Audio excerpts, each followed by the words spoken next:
మిత్రులారా నమస్తే. 2-3 రోజులుగా కలలో ఉండిపోయానండి. ఒక వీడియో చేయాలి జోహ్రాన్ మమ్దానీ మీద. అమెరికా మహానగరం న్యూయార్క్ మేయర్గా ఎన్నికైనటువంటి తొలి ముస్లిం యువకుడు, తొలి సౌత్ ఏషియన్ ఆరిజిన్ ఉన్నటువంటి యువకుడు, తొలి భారతీయ మూలాలు ఉన్నటువంటి యువకుడు జోహ్రాన్ మమ్దానీ ప్రపంచంలోనే రిచెస్ట్ నగరానికి మేయర్గా ఎన్నిక కావడం ఒక చరిత్రాత్మకమైనటువంటి ఘట్టంగా ప్రపంచం అంతా కూడా వేనోళ్లతో కొనియాడుతూ ఉంది. నేను ఈ 2-3 రోజులుగా అతను చేసిన ప్రసంగాలు, అతను మాట్లాడినటువంటి మాటలు, అతని ధైర్యం, అతని సాహసం, అతను తీసుకున్నటువంటి స్టాండు, అతని సిద్ధాంతం, అతని భావాలు, అతని భావజాలాలు అన్నీ గమనిస్తూ కూర్చున్నాను. వీడియో అయితే చేయలేదు, కానీ కల మాత్రం కంటూ ఉన్నాను. అది ఏమిటంటే, అమెరికా గడ్డ మీద ముస్లింలను పనిగట్టుకొని ద్వేషించేటటువంటి ఆ గడ్డ మీద ఇంతటి మార్పు జరిగిందే. ఒక ముస్లిం యువకుడికి పట్టం కట్టారే, అలాంటిది మన దేశంలో సాధ్యమా? సాధ్యమైతే ఏమవుతుంది? అసలు సాధ్యమా కాదా? ఇది ఈ మీమాంసలో కలల్లో తేలిపోవడం అన్నమాట. కలలు కనాలి కదా. కలలే కనకపోతే, అసలు కలలే లేకపోతే ఎలాగా? కలలైతే కనాలి, నిజమైనా అవ్వకపోయినా. ఈరోజు కాకున్నా మరో రోజు, మన విషయంలో కాకున్నా మరో తరం ఎప్పటికో ఒకప్పటికి కలలో సత్యం ఉంటే ఆ కళ నిజమవుతుంది. నా కళ ఏమిటంటే, జోహ్రాన్ మమ్దానీ ఇక్కడికి వచ్చి ఇండియాని పరిపాలించాలని కాదు కళ. అది ఏమిటయ్యా అంటే, అతను ముస్లిం కాబట్టి అతన్ని ఓడించాలి. అతను సోషలిస్టు భావాలు, కమ్యూనిస్టు భావాలు ఉన్నవాడు కాబట్టి అతన్ని ఓడించాలి అని చెప్పి చాలా విద్వేషపూర్వకమైనటువంటి ప్రచారం అతని పట్ల చేశారు. అమెరికాలో ఉన్న కోటీశ్వరులందరూ కూడా చేతులు కలిపి వేల కోట్ల రూపాయలు వర్షంలా కురిపించి అతన్ని ఓడించడానికి ఒక ప్రత్యర్థిని కూడా నిలబెట్టి బరిలో దింపి అన్ని ప్రయత్నాలు చేశారు. కానీ ఎవరు ఓడించలేకపోయారు. అతన్ని ముస్లిం కార్డు అస్సలు పనిచేయలేదు అక్కడ. చూడండి ఎంత విచిత్రం జరిగిందో. అతను అధికారం గెలుపొందిన మరుక్షణమే నెహ్రూ మాటల్ని గుర్తు చేసుకున్నాడు. ఎందుకు? భారతీయ మూలాలు ఉన్నటువంటి వ్యక్తి కదా. తల్లి హిందూ, మీరా నాయర్ ప్రముఖ డైరెక్టర్ మనకు తెలుసు. తండ్రి ముస్లిం మహమూద్ మమ్దానీ. భారతీయ మూలాలు ఉన్నటువంటి ఒక ముస్లిం యువకుడు, 34 ఇయర్స్ యంగ్ అండ్ ఎనర్జెటిక్ యువకుడు, ప్రపంచంలోనే అత్యంత సంపన్నవంతమైనటువంటి నగరానికి మేయర్గా అయ్యాడు. అన్ని ప్రతికూల పరిస్థితుల్ని ఎదుర్కొని ఢీకొని సాహసంగా నిలబడి తన భావాల్ని ధైర్యంగా ప్రకటించి, ఎందుకు ఏమిటి ఇక్కడలాగా ఏదో వాగ్దానాలు చేసి ఏదో అక్కడ ఫ్రీ బస్ సర్వీస్ ఇస్తాను అది ఇదని చెప్పని కాదు. అక్కడ ప్రజలు ఆయన మాటల్ని నమ్మారు. ఆయన ఒకటే చెప్పాడు. అదేమిటయ్యా అంటే, న్యూయార్క్ సంపన్న దేశమే కాదు, ఇది సంపన్నుల దేశం. ఇది సంపన్నులకు మాత్రమే ఉండగలిగే దేశం. సామాన్యులకు బ్రతికేటటువంటి నగరం కాదు, సంపన్నులకు మాత్రమే అనుకూలమైన నగరం ఈ న్యూయార్క్. కాబట్టి దీన్ని నేను సామాన్యులకు అనుకూలమైనటువంటి, సామాన్యులకు నివాసయోగ్యమైనటువంటి నగరంగా ఈ న్యూయార్క్ని మారుస్తాను అన్నాడు. ఆ మాటల్ని అక్కడ నమ్మారు. అతను ముస్లిమా, హిందువా, క్రిస్టియన్నా ఏమిటి అనేది ఎవ్వరూ పట్టించుకోలేదు. ఇది నాకు ముచ్చట వేసినటువంటి మొదటి అంశము. అతను మాట్లాడిన మాటలు, చేసిన ప్రసంగాలు అన్నీ దొరుకుతున్నాయి, అన్నీ మీరు వినండి. అతను అన్నాడు, నేను ముస్లింని, కానీ ముస్లిం అభ్యర్థిని కాదు. న్యూయార్క్ ప్రజల కోసం పోటీలో నిలబడ్డ న్యూయార్క్ పౌరుణ్ణి, న్యూయార్క్ అభ్యర్థిని అన్నాడు. ప్రజలు అతని సిద్ధాంతాలు, భావాలు నమ్మారు. చాలామంది అంటూ ఉంటారే, ఇంకెక్కడి మార్క్సిజం, ఇంకెక్కడి కమ్యూనిజం, ఎప్పుడో పోయింది కదా అని. కానీ దేవుడి గురించి మనం మాట్లాడుకుంటామే, ఇందుగలడు అందులేడని సందేహము వలదు, ఎందందు వెదికినా అందందేగలడని. అలాగా మార్క్సిజానికి మరణం లేదు. ఒక చోట అది మరణించిన మరొక చోట కొత్తగా జన్మిస్తూ ఉంటుంది, మరో రూపంలో, మరో చోట, మరో విధంగా. ఇదిగో మమ్దానీ రూపంలో అమెరికా నడిబొడ్డున న్యూయార్క్ రిచెస్ట్ నగరంలో జవహర్లాల్ మమ్దానీ రూపంలో పుట్టింది. మళ్ళీ అక్కడ కమ్యూనిజం తలెత్తింది. సరే, కమ్యూనిజమా, మార్క్సిజమా, లేకపోతే సోషలిజమా, బుద్ధిజమా, ఏది అనేది అక్కడ కాదు.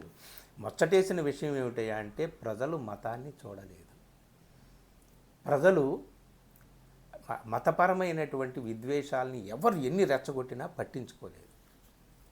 ఆయన చెప్పిన మాటల్ని నమ్మాడు. సామాన్యులకు అందుబాటులోకి ఈ నగరాన్ని తీసుకొస్తానన్నాడు. ట్రంప్ పని పడతానన్నాడు. ట్రంప్ లాంటి సామ్రాజ్యానికి ఏంటి అత్యంత సంపన్నమైనటువంటి ప్రపంచంలోనే ఒక పెద్ద సామ్రాజ్యవాద దేశంగా గుర్తింపు పొందినటువంటి అమెరికాకి అధ్యక్షుడు ట్రంప్. ఆ ట్రంప్కే సవాలు విసిరాడు. ఆ ధైర్యం, ఆ సాహసం అది మన దేశంలో సాధ్యమా? ఒక ముస్లిం ఇక్కడ నిలబడి సవాలు విసరాలని కాదు నేను అనేది. ఇక్కడ మతాన్ని చూడకుండా, ఇక్కడ ఆ మనిషి చెప్పేటటువంటి మాటలకు విలువిచ్చి, ఆ మనిషి ప్రకటించే భావాలకు విలువిచ్చి, ఆ మనిషి ప్రకటించే సిద్ధాంతాలకు విలువిచ్చి ప్రజలు స్పందించే రోజు వస్తుందా? అది కావాలి. అది అది అది ఆ కళ అన్నమాట. ఉమర్ ఖాలిదా లాంటి వాళ్ళు, ఉమర్ ఖాలిద్ యువకుడు, అతన్ని జైల్లో పెట్టారు. 4 సంవత్సరాలు అయిపోయింది, ఇప్పటి వరకు విచారణ లేదు. తప్పు చేశాడా, ఒప్పు చేశాడా ఏమిటనేది తెలియదు. జైళ్లలో ఎంతమంది మగ్గిపోతున్నారు. ఏ ఒక్క మాట మాట్లాడితే ప్రభుత్వానికి వ్యతిరేకంగా చిన్న మాట మాట్లాడినా వాడు దేశద్రోహి. ప్రభుత్వాన్ని ప్రశ్నిస్తే వాడు దేశద్రోహి.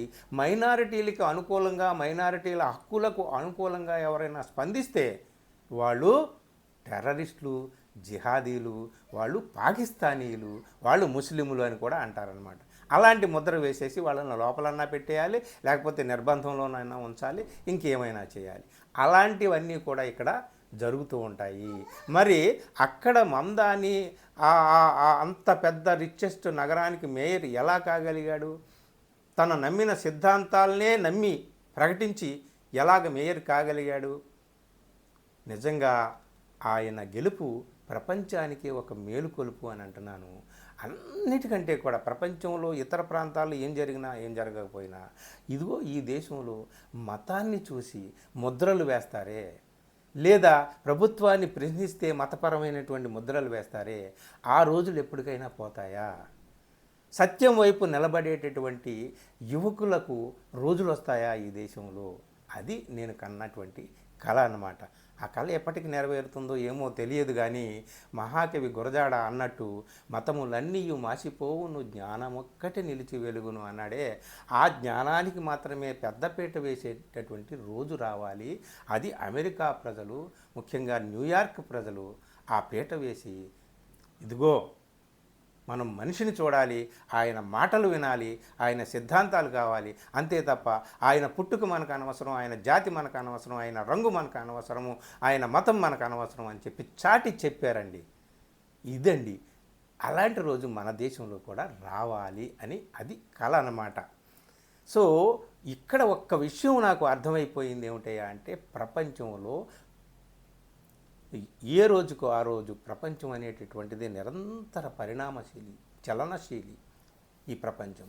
కాబట్టి ప్రపంచం ప్రగతి వైపే, మార్పు వైపే వెళుతోంది, వెనక్కి వెళ్ళటం లేదు. ఆయన్ని గ్లోబల్ టెర్రరిస్టు, గ్లోబల్ జిహాదీ అని చెప్పి ఎంత ప్రచారం చేసినా ప్రజలు థంపింగ్ మెజారిటీతో ఎందుకు గెలిపించారు? మతాన్ని చూడలేదు కదా. కాబట్టి మనుషులందరూ కూడా, ప్రపంచం అంతా కూడా ప్రగతి వైపు పయనిస్తోంది. ముందుకే నడుస్తోంది, వెనక్కి నడవడం లేదు, తిరోగమనంలోకి వెళ్ళడం లేదు, పురోగమనంలోనే ప్రపంచం అంతా ఉంది. ప్రపంచంలో కూడా నా దేశం కూడా ఒక భాగం కావాలి, ఒక భాగమే. కానీ ప్రపంచం అంతా ఎటు నడుస్తుందో మనము కూడా, మన దేశం కూడా అటే నడవాలి. ప్రగతి భావాలకు, అభ్యుదయకర భావాలకు, విప్లవ భావాలకు, వైజ్ఞానిక భావాలకు పెద్దపీట వేయాలి మనవాళ్ళు కూడా. మతాన్ని, కులాన్ని, ప్రాంతాన్ని, భాషని వీటిని చూడకుండా వైజ్ఞానిక దృష్టితో సత్యం వైపు నిలబడాలి మనము కూడా. అందరూ నిలబడాలని చెప్పి అమెరికా వాసులు, ముఖ్యంగా న్యూయార్క్ వాసులు ప్రపంచానికి చాటి చెప్పారు. మమ్దాని గెలుపు ప్రపంచానికి ఒక మేలుకొలుపు. అలాంటి రోజులు మన దేశంలో కూడా రావాలి. మతాన్ని చూడకుండా మనుషులను, వారి యొక్క సిద్ధాంతాలను, సత్యం వైపు వాళ్ళు తీసుకునేటటువంటి స్టాండ్ని మాత్రమే చూసి ఆ మనుషులకు విలువనివ్వాలి. అమెరికా గడ్డ మీద అది జరిగింది. మన గడ్డ మీద కూడా అట్లాంటి రోజు రావాలని మాత్రమే నేను కలగన్నాను. ఆ కళ విషయాన్నే మీకు ఇక్కడ చెబుతున్నాను. దీన్ని అపార్థం చేసుకొని వేరే రకంగా దీన్ని వక్రీకరించి మాట్లాడేవాళ్ళు ఉంటారు, నాకు తెలుసు. అప్పుడే మొదలు పెడతారు, నాకు తెలుసు. కానీ అర్థం చేసుకోండి అన్నమాట. ఇక్కడ ఏం జరుగుతుంది, సత్యం వైపు మాట్లాడేటటువంటి వాళ్ళని పట్ల ఏ విధంగా ఎట్లా ట్రీట్ చేస్తున్నారు, ఏ విధమైనటువంటి ముద్రలు వేస్తున్నారు, అమెరికా లాంటి చోట ఏం జరిగింది, ఏమిటి కంపేర్ చేయండి. ప్రపంచం ఎటువైపు నడుస్తుంది, మనం ఇటువైపు నడుస్తున్నాం, ఒకసారి కంపేర్ చేయండి, చూసుకోండి. అప్పుడు సత్యం ఏమిటో అసత్యం ఏమిటో మనకి తెలుస్తుంది. సత్యం అసత్యం తెలిసినప్పుడు సత్యం వైపే మనం నిలుస్తాము. అది మిత్రులారా మమ్దాని గెలుపు ప్రపంచానికి, మన దేశానికి కూడా ఒక మేలుకొలుపు అని చెప్పడం కోసమే కంపారిజన్ చేశాను. అమెరికా, ఇండియా, అలాగే మమ్దాని, మోడీ అని కూడా పెట్టాను. మోడీ అంటే ఒక భావానికి, ఇక్కడ జరుగుతున్నటువంటి మత రాజకీయాలని అడ్డం చేసుకొని అందలాలు ఎక్కాలని చూసేటటువంటి సిద్ధాంతాలకి ఆయన ప్రతినిధి కాబట్టి హెడ్డింగ్ అలా పెట్టాను నేను. కాబట్టి అర్థం చేసుకొని ఈ వీడియోని నచ్చితే మిత్రులకు షేర్ చేయండి. Thank you.